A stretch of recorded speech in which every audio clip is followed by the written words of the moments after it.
Pada Selasa sore, Sriwijaya FC melakoni pertandingan uji coba melawan tim dari Liga 3 Sumsel. Tim Bayangkara Sriwijaya FC di Stadion Bumi Sriwijaya, 17 Oktober 2023. Dalam laga uji coba, pertandingan berlangsung dengan 3 babak, masing-masing 2 kali 35 menit dan tambahan 30 menit dengan skor akhir 6-0 atas kemenangan tim Sriwijaya FC. Pelatih kepala Sriwijaya FC, Coach Yoyo, mengatakan pada laga uji coba menghadapi Bayangkara Sriwijaya FC bermain dengan 3 babak.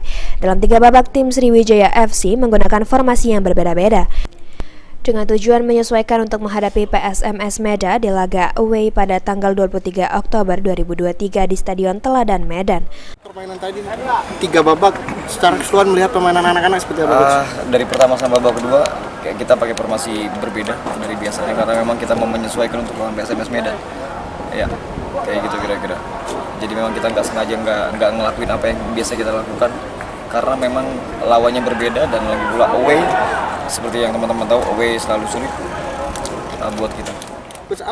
Coach Yoyo menambahkan meski hanya laga uji coba dan melawan tim dari Liga 3, Coach Yoyo menerapkan permainan menyerang dan bertahan seperti apa yang akan dilakukan pada saat melawan PSMS Medan nantinya.